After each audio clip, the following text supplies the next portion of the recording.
Vayichan sham Yisrael and get her kulanu ke'echad.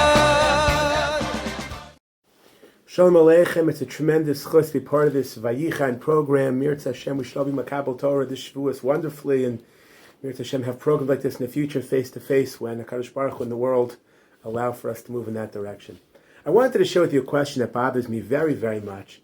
If you think about it, Moshe and Ahron are different people with different qualities. Chazal point out that Ahron is Ohev Shalom, Rodev Shalom, Ohev Sabrias, Makarv Torah. Ahron is a man of the people, a man of Shalom, a man who inspires people. And from Moshe, he's Anav Ma'od Mikol Adam. You get the impression that Ahron excels in being Adam L'Chavero, connects to people, and Moshe's strength is different. His koach is more in humility. He can sit with HaKadosh Baruch Hu b'chavrusa. And you wonder if you had to choose which one should be leading the people and which one should be sitting in the Mishkan, or the Beis HaMikdash, interacting with the Rabbonu Shalom on a spiritual level, l'chora, it'd be backwards. One could have imagined Moshe Rabbeinu sitting in the Mishkan, sitting in the Beis HaMikdash, bringing karbanos, makriv to HaKadosh Baruch Hu, a deep, intimate connection that he has, and using his strengths for l'chora, that avoda, and Ahron perhaps leading the people, inspiring the people, working with the people. After all, he seems to have impeccable, remarkable people skills. And one may wonder, did the Rabbonu Shalom get it wrong? So the answer is obviously not. And therefore, what was the plan? Can we understand why Ahron is selected as the Kohen Gadol and Moshe to be in charge of the people? Now, the truth is, if you wanted to just take a small little peek as to what life would look like if Ahron was in charge of the people and Moshe was connected deeply with the Rabbonu Shalom, you have to go no further than the Chet HaEgel. In other words, it was catastrophic, colossal failure. And you may wonder why. It seems so wonderful a moment ago. Doesn't it make sense to put Ahron in a place that's appropriate for his skills and Moshe for his? Why is this failure so great? And I think the answer really lies into a uncovering and unpacking of the story of the Chet HaEgel. We're going to ask a couple major questions, which I think will give us a little bit of a new perspective on the Chet HaEgel story, develop a classic perspective, and hopefully that'll be able to answer these questions. Probably one of the most overlooked elements of this story is why Klal Yisrael choose an egel. Why is it specifically an egel, a cow, and particularly a calf? Why not a real cow? Why an idol cow, a golden cow? What are they trying to accomplish? In other words, if you want to put yourself in their mindset, they could have made anything. They just came from Mitzrayim where they worship the sheep. That's not what they do. And if Moshe is gone, they're looking for a new middleman, as many of the Mefarshim point out.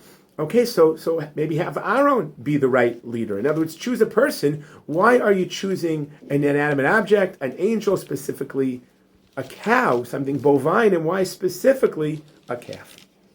Additionally, another strong, strange element of this story occurs at the end, when HaKadosh Baruch Hu, Moshe comes down, breaks the egel, and tells the people, here's what I want you to do. Here's what they do with the egel. What happens to the egel? Listen to this. Parak Lamed Beis Pasuk Kaf. Vayikach es egel asher asu vayisrof be'esh. They burn the egel. Vayitchan ad asher dak, and they grind it up. They mince it until it's very fine, to like tiny little small pieces. Vayizer al pnei hamayim. They spread it. They throw it all over, sprinkle it over the water. Vayash et bnei Yisrael. Bnei Yisrael drink that water. What an odd response. What is that message? Have a little bit of egel in you? In other words, we're all supposed to drink a little bit of egel water? What do you accomplish by doing that? What an odd, peculiar thing to do.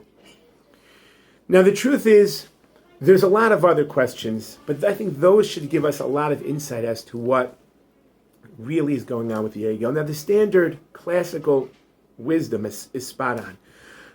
Klal Yisrael, or why is Ahron involved? And the standard answer is really spelt by the Medrash, but really echoed by Rashi and the Ramban, the Bechor Shor, the Chizkuni, the Orchai, many of the Mefarshim, is that he's stalling. Machar will make this big party. Let's wait till Moshe comes down. He's optimistic Moshe will come down from Har Sinai. Additionally, he has no interest in doing Avodah Zarah. All he's interested in redirecting them. Let's make sure that this doesn't replace HaKadosh Baruch Hu, but it's a middleman. replace Moshe. Chag, Hashem Machar, it should be for Hashem. And Machar. You see Ahron trying his best to stall and to redirect everything in the right direction. And in a certain sense, Ahron is seen as the less strict parent. L'mashal. Ahron is kind and sensitive. Again, that's where it comes into Ohev Shalom, Rodev Shalom, Ohev B'Karban Torah. They mourn for him longer. Even the sin with Miriam at the Lashon Hara, he doesn't speak Lashon Hara, but he doesn't put his foot down strong enough. Ahron's a soft parent who works with the people. Again, he does nothing wrong ideologically. It's strategically, the Mefarshim point out. He should have put his foot down. Ahron, again, is a less strict parent. And that may be why Bnei Yisrael go to him once they choose an ego. Once, I'll have to get back to why. Once they are no longer looking for a person to replace Moshe. So it's great to have Ahron on board. Who's going to quash this rebellion if Aaron's supportive? Moshe Rabbeinu, by contrast, has an entirely different personality. Moshe Rabbeinu represents emes, represents truth, represents something entirely different. Moshe represents, Rosh is represented by his reaction. In contrast to joining the people, Moshe throws the luchos. They both hear of the same event, Ahron and Moshe. Ahron tries to navigate from within. Moshe puts his foot down. And that may be exactly what the Medrash has in mind. In Shmos Rabbah, where it says, Chesed ve'emes nifgashu, tzedek v'shalom nishaku, chesed ze Ahron ve'emes ze Moshe. Ahron is about chesed, while Moshe is about emes. And perhaps this particular event separates the two when synthesis and integration is needed. When emes is up on Har Sinai, lofty and disconnected from Klal Yisrael, and instead it's all about chesed and kindness and flexibility, that's what opens up the floodgate. That's what allows for this particular sin. Because Bnei Yisrael are not looking to replace Moshe, they are looking not to replace Rebbe, but they're looking to replace Moshe. That's not so bad, and Ahron joins in. Matter of fact, they're afraid when Moshe leaves, there's utter confusion. When Moshe leaves, there's bedlam that breaks out. They actually are not looking to replace Hashem. Listen carefully to the pasuk. What they say is remarkable. They say, Moshe Ha'ish, we don't know what happened to him. What happened to Moshe Ha'ish? Why Dafka? Because Moshe is a person, and a person can get lost. Let's replace Moshe with an idol, something that guarantees permanence. It's eternal. They're looking for something eternal, and that's where they choose an idol. Why specifically a cow? Why specifically a calf? Again, when Moshe is gone, Moshe, who represents emes, when he's gone, there's instability. There's imbalance and instability. Imbalance because there's no emes. And instability because when Moshe is around, things can't get too far out of control. Things are grounded when Moshe is around. When Moshe is no longer around, that's when things become confusing. And, that's where they need something long-term and eternal. We cannot put all of our stake in just a man. We need an idol, and particularly a cow. Why? A cow represents sustenance. A cow represents milk, which is what gives sustenance to people. Their search for sustenance leads them to particularly a cow, but more than a cow, a calf, because a calf does not serve as an independent source of sustenance. It still requires milk from its mother. A calf captures exactly where Bnei Yisrael are. They want to have sustenance from this calf, but they realize, from the Avodah Zarah, but they realize that itself needs HaKadosh Baruch Hu. They're looking for a different middleman to replace Moshe. And they choose specifically an idol because it's long-term permanence, a cow because it reflects them, they can give to them sustenance, it can take care of them, and simultaneously, a cow may represent replacing Rabbanu Shalom. They're looking to replace Moshe. So a calf, which still needs its mother, still needs to nurse from its mother, that's why they choose particularly this animal. The message to Bnei Yisrael, or Bnei Yisrael's ideology, and each group has a different. Moshe is, let me go connect to the Rebbe Shalom, which is wonderful for him, but enables a situation for unbalance and instability. Ahron's about chesed, sensitivity, and trying to work to go in the right direction, but sometimes you got to put your foot down. Klal Yisrael are at lost for direction. They're confused and have no idea where to go. They're just looking for anything to replace Moshe. And when Moshe and Ahron, when Chesed and Emes are not balanced, when there's no synthesis, when there's no integration, when they're not working together, that's where the trouble starts. And that answers really all of our questions.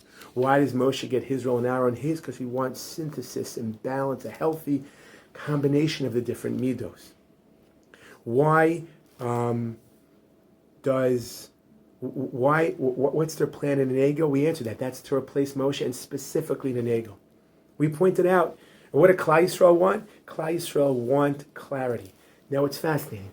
The response is, again, that they should drink the Egel. Why is that? What's the idea there? And I think the message may be very subtle but important. It's legitimate to be confused when Moshe is gone. It's legitimate to have questions and wonder when there's a sense of instability. What's illegitimate, what's wrong, is when it manifests itself in the Avodah Zarah. It's okay to ask questions. You can have a little doubt inside. It's okay to be confused during confusing situations. What's not okay is the Avodah Zarah, and therefore the symbolic message of mincing and destroying this egel into tiny little pieces and having him drink it is, if you have a small question on the inside, it's okay. You can even ask it. But this reaction, this response is horrific. We don't respond with Avodah Zarah. And perhaps that answers a lot, but I want to take it one step further. I want to share a little bit more insight to this story because I think there's a lot more to be said. Fascinatingly, this particular response and the entire story at large sounds awfully similar to another story out there, which is the story of the Sotah. The Sotah is shockingly parallel to our particular episode. Let me share with you the similarities before we try to put some context to it and try to figure out why that's the case.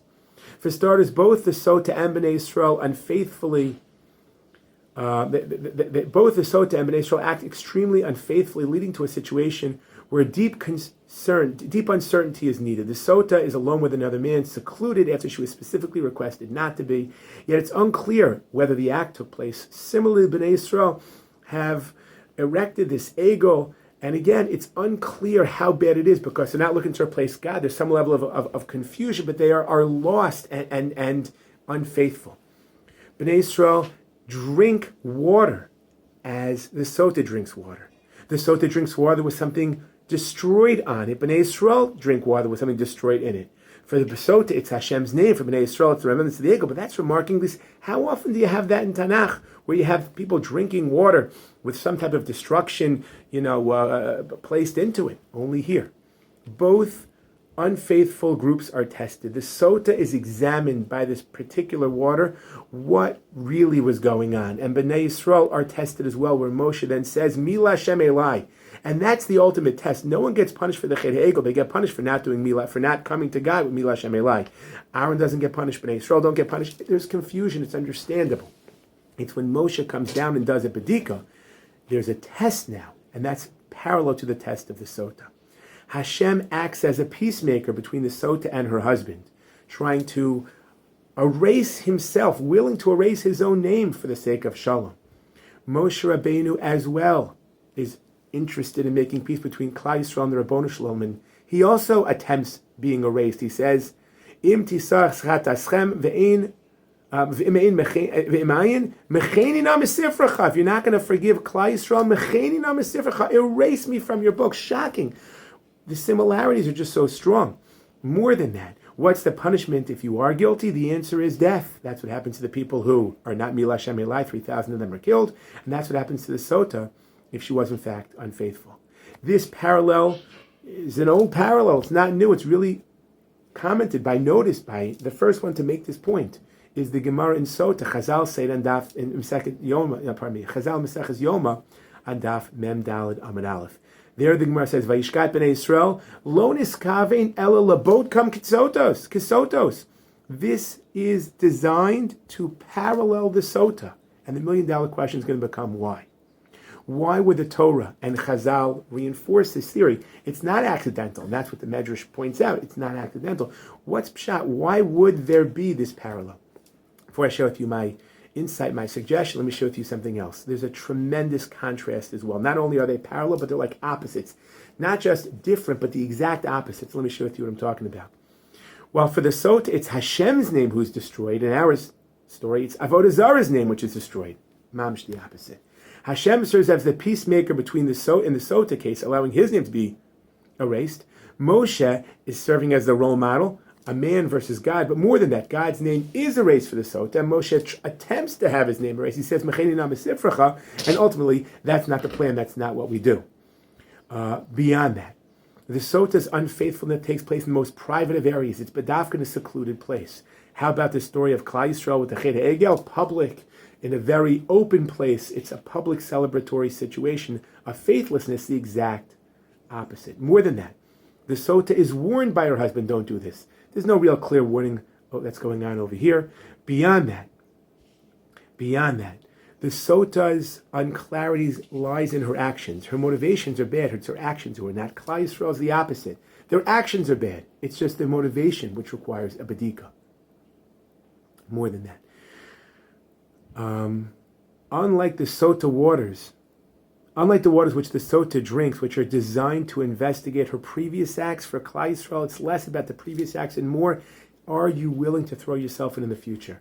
And the question now becomes, why make this comparison? What's the similarity all about? And the similarity may just be about drawing the parallel, so you realize there's an unfaithfulness, but the opposites capture more than that. Let me say it this way. The similarities capture both that message, which is they're both unfaithful, they're both lack a sense of you can't trust them. And simultaneously, the parallels create a context where you can notice the opposites. What's the opposites? The opposites are, can this husband forgive his wife only if she didn't act? Can HaKadosh Baruch Hu forgive Klal Yisrael? Even if you acted, he can forgive. It's about your motivations. The Ribono Shel Olam's love for us and care for us is much more about our motivations. The role of the Kohen is remarkable. He assists the Sotah taking off her hair covering, which is what the Gemara, that's actually the Makor for why women have to cover their hair. But the Kohen helps the Sotah remove her hair covering. The Kohen helps the Sotah along. Why specifically the Kohen? He helps her drink the water. He helps her with her Shavuot. She has to make. Why? It could be if Ahron's mistake was in the Chet HaEgel, the Kohen's tikkun is in the Sotah. The character trait of flexibility and working with people is used for the Kohen to reinstate trust between man and wife, not facilitate avodah zarah.